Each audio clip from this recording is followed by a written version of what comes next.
В прямом эфире «Чеченской вести» я, Рамзан Абуев, и мои коллеги-журналисты готовы поделиться с наиболее значимыми событиями. Ассаламу алейкум. Чем запомнится среда, 15 октября. Древнее искусство. Всего 70 участников – это лучники с соседних субъектов. Они соревнуются в точности, выдержке и умении владеть луком в самых разных условиях. В Российском университете спецназа прошли сразу 3 соревнования по стрельбе из лука.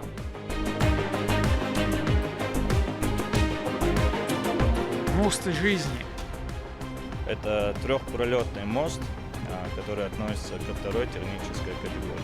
В данный момент проведены работы по устройству железобетонных опор на свайном фундаменте. Новая переправа строится через реку Сунжа, которая свяжет Петропавловское и Беркут-Юрт.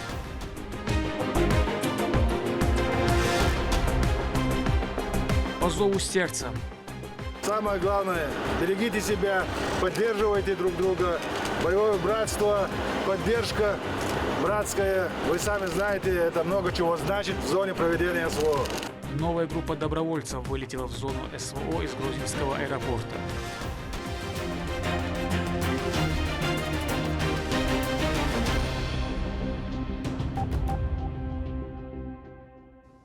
Абсолютная точность, невероятная концентрация и физическая выносливость. В Российском университете спецназа состоялись сразу 3 турнира по стрельбе из лука, в том числе для лиц с дополнительными потребностями здоровья.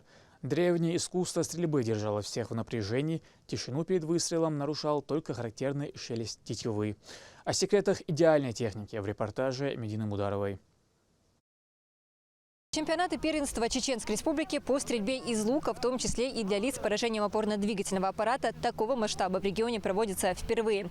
Всего 70 участников – это лучники с соседних субъектов. Они соревнуются в точности, выдержке и умении владеть луком в самых разных условиях. На базе Российского университета спецназа имени Владимира Путина развернулась бескомпромиссная борьба за звание лучших лучников. За последние годы это самый масштабный чемпионат. Он включает в себя стрельбу на разных дистанциях – 70, 60, 40 и 18 метров. Здесь участвует около 70 спортсменов. В основном это наши участники соседних республик: Дагестан, Кабарда, Ингушетия. И для нас это очень приятно видеть наших соседей. Это для нас опыт, и мы будем уже дальше развиваться и дальше двигаться вперед. Здесь есть категории среди мужчин и женщин, есть среди юношей и юниоров, и также есть среди пода. То есть для них идут соревнования отдельно. Каждый выстрел – это результат сбалансированной работы мышц, внимания к деталям и абсолютного спокойствия, признается Магомед Базиев. Участник из Кабардино-Балкарии занимается стрельбой из лука уже 2 года. За его плечами немало соревнований. Осваивать этот вид спорта начал сразу же по возвращению из специальной военной операции, где пробыл 1,5 года. Лук вскоре стал его верным товарищем. Я, честно сказать, был очень удивлен. Очень понравилось именно поле, на котором мы стреляем, мишени, все на высшем уровне, я сказал бы. Погода шикарная для стрельбы. Очень нравится встречаться с другими ветеранами, которые также проходят этот новый путь, я бы сказал. Спортсмены, представляющие Чеченскую Республику, нисколько не отстают в мастерстве. Ведь здесь собрались лучшие из лучших, среди которых и Ислам Адаев. Его стаж стрельбы из лука 5 лет. Это мои не первые соревнования, не первое участие. На данный момент самый зрелищный, так можно сказать, Чеченской Республики. Постреляли, участвуют блочники, классические, олимпики 50 метров. Я тоже с 50 метров стрелял. Думаю, все отлично закончилось. Эксперты отмечают, предугадать исход соревнований невозможно. Каждый участник показывает хорошие результаты. С вашей командой меня связывает уже более 10-летнее сотрудничество. Это благодаря Кавказским играм. Ваши ребята приезжали к нам соревноваться. Мы на тот момент уже что-то умели. Ваши ребята были в самом начале пути. И так завязалась дружба. Мы сюда с удовольствием приезжаем, они к нам с удовольствием приезжают. Весь смысл соревнований в этом и должен быть положен. Это дружба. Первые квалификационные раунды уже определили лидеров, но впереди напряженные этапы соревнований, где одно неверное движение может стоить золотой медали. Поддержать участников прибыл заместитель мэра Грозного Халид Кадыров. Борьба за призовые места была невероятно напряженной. Судьбы участников решили буквально миллиметры. Победителей и призеров наградили кубками, медалями и грамотами. Второе место среди девушек одержала Малика Мударова. Я заняла второе место в первенстве по стрельбе из классического лука, чему я очень рада. Я долго готовилась, долго к этому шла. Иншаллах, будем готовиться и дальше. Чемпионат не только позволил выявить лучших стрелков, но и в очередной раз поспособствовал популяризации этого древнего и благородного вида спорта. Медина Мударова, Джабраил Хаджиев и Магомед Тутаков. Вести, Чеченская Республика. На 9-м километре автодороги Горячеисточнинская-Аргун в районе населенного пункта Петропавловская возводится новый мост. Завершение работ позволит значительно повысить безопасность дорожного движения и увеличить пропускную способность. О том, на каком этапе строительной работы, репортаж Рабиат Гайтиевой.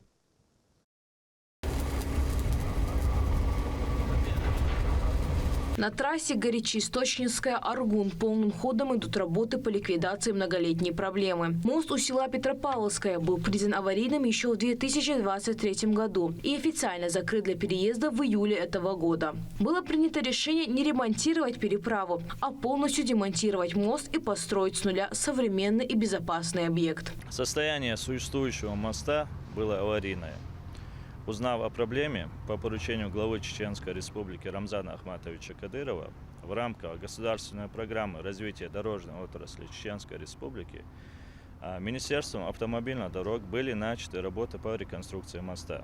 Это трехпролетный мост, который относится ко второй технической категории. В данный момент проведены работы по устройству железобетонных опор на свайном фундаменте из буронабивных свай диаметром 1200 мм. Также проведены работы по устройству земляного полотна на подходах к мосту и отсыпке основания дорожной одежды. Самый сложный и технологичный этап – монтаж опор с высотой 16 метров – уже позади. Сейчас на площадке задействовано около 20 единиц тяжелой техники. Рабочие активно строят подходы к будущему мосту и проводят масштабные работы по укреплению берегов и откосов для долговечности дороги.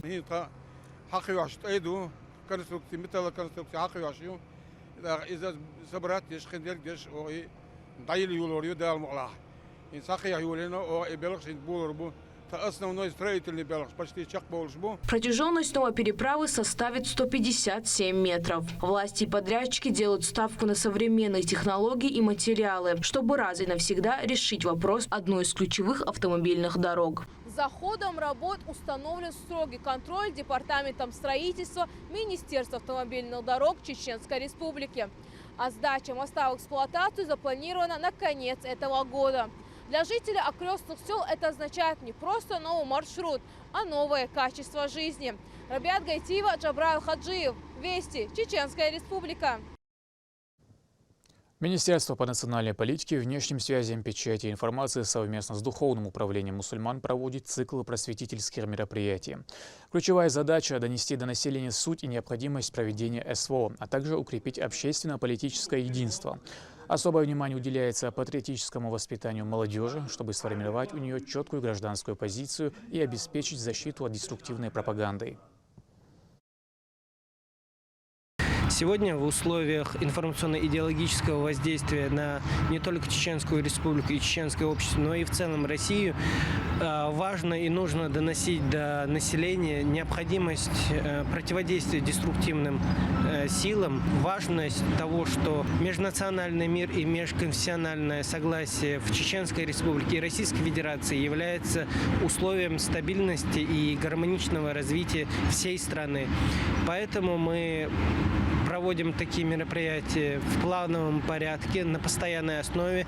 И участвуют лидеры общественного мнения, молодежные организации, духовенство, различные министерства и ведомства, что позволяет комплексно решать вопросы профилактики, противодействия идеологии деструктивного влияния на наше общество. 7 команд и 70 участников в Высогорном введено. Движение первых организовало соревнования среди школьников. Дисциплины включали прыжок в длину, подтягивание и бег. Имена победителей в репортаже Медины Мударовой. Местное отделение движения первых с успехом провело масштабные соревнования для юношей в возрасте от 12 до 18 лет. Мероприятие прошло на базе Веденской средней школы номер 1. Здесь собрались юные спортсмены, готовые показать свою физическую подготовку и волю к победе. После серии напряженных прыжков в длину не менее интересным стал забег на 100 и 60 метров. Участники показывают максимальную отдачу на каждом промежутке дистанции. Ребята выкладывались на максимум, демонстрируя силу и ловкость. Они дали понять, что настроены только на победу. Подобные инициативы движения первых способствуют не только физическому развитию, но и формированию командного духа, а также активной жизненной позиции у подрастающего поколения. Движение первых занимается патриотическим воспитанием детей и молодежи во всех направлениях. История, патриотизм, спорт, творчество, экология и так далее. Сегодня у нас проходит муниципальный этап фестиваля ГТО. Приглашены разные школы с муниципалитета в количестве 7 команд. 70 человек. У нас будут проходить спортивные состязания. Силу верхней части тела и выносливость проверили подтягиванием, подниманием туловища из положения лежа. Последним заданием стала серия пенальти – 5 ударов. Вообще, что нормально все прошло.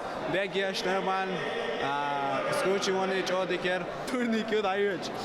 Так, в конце пока что. Думаем, но все лучше. После завершения всех спортивных дисциплин участники и гости собрались для самого волнующего момента дня – церемонии награждения. Первое место взяла команда из Махкетинской школы имени Шайхи Хазуева. Второе – у учащихся Веденской школы имени Героя России Амира Загаева. Ну а третье взяла Веденская школа имени Дебишева. Под бурные аплодисменты победителям и призерам были вручены дипломы и благодарственные письма. Медина Мударова, Шамсудин Джабраилов и Магомед Тутаков. Вести, Чеченская Республика. Новая многонациональная группа добровольцев отправилась в зону проведения СВО. Перед отправкой бойцы прошли двухнедельный курс военной подготовки в Российском университете спецназа. Среди ребят есть как новобранцы, так и те, кто уже не в первый раз направляется на передовую. Все необходимое для выполнения задач им предоставляется региональным общественным фондом имени Героя России Ахмата Хаджи Кадырова. Проводили добровольцев представители республиканской власти. Бойцы, мы вам желаем удачи. Самое главное, берегите себя, поддерживайте друг друга. Боевое братство, поддержка братская. Вы сами знаете, это много чего значит в зоне проведения СВО. Я от вашего имени хотел бы поблагодарить Общественный фонд имени первого президента Чеченской Республики Героя России Ахмата Хаджи Кадырова, который помогает нам всем тем, что необходимо нам выполнить приказ Верховного Главнокомандующего Владимира Владимировича Путина, а также непосредственно нашего куратора всех подразделений спецназа Ахмат, да и не только, главу Чеченской Республики генерал-полковника Героя России Рамзана Ахматовича Кадырова. Защитники Отечества демонстрируют высокий боевой дух и готовы к выполнению поставленных задач. Приехал сюда, в Грозный, попал в Ахмат, прошел всю подготовку. В центре РУС прекрасные инструктора, хорошо подготовленные, грамотные. Работа очень плотная, весь день насыщенный, занятия расписаны буквально по минутам. И настолько грамотно построена подготовка, что, я думаю, все подготовились достаточно хорошо. Спасибо Чеченской Республике за прекрасную организацию и теплый прием. С сегодняшнего дня все 1548 многоквартирных домов Грозного обеспечены бесперебойной подачей тепла. Теплоснабжающие организации провели подготовительные мероприятия, осмотр всех тепловых установок, проверку работоспособности и оборудования и профилактику контрольно-измерительных приборов. О том, как жители столицы будут согреваться холодными осенними вечерами, в репортаже Турпала Тайсумова.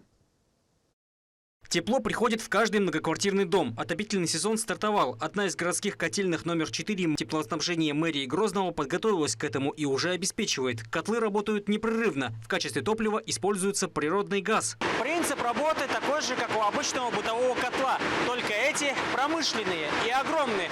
У каждого суммарная мощность выработки тепловой энергии 8 мегаватт. Как рассказал нам начальник данной котельной Хизир Кантаев, работа находится под постоянным контролем. Операторы могут дистанционно контролировать все процессы, а запасы резервов позволяют обеспечивать людей теплом даже при нештатных ситуациях. одна из последних, там, теплоснабжения, одна из последних котельных в 2018 году создана яйца. В феврале 2019 года в эксплуатацию ввести котельные уходы. Если свет отключается, у нас есть дизельный генератор, который способен выдержать эту котельную. А если вода отключается, у нас есть баки запаса воды на 150 тонн. Подготовка к сезону прошла успешно. Проблем никаких на данный момент, по словам нашего собеседника, не наблюдается. Помимо нашей ОЗП, программы модернизации коммунальной инфраструктуры больше. За счет этой программы подготовиться на площадке. В процессе прохождения сезона мы выявляем слабые места, и во время ОЗП, когда котел выключается, в летнее время мы меняем эти трубы. Этот энергообъект обеспечивает 94 многоквартирных дома, а также поликлинику и школу. По мощности данная котельная занимает второе место во всем городе. При этом только в столице около 1000 многоквартирных домов имеют централизованное отопление. Торпа, Лолита Исумов, Ислам Ибрагимов и Магомед Ахматов. Вести, Чеченская Республика. На этом пока все. Много интересного контента смотрите на аккаунт Авайнаха в социальных платформах.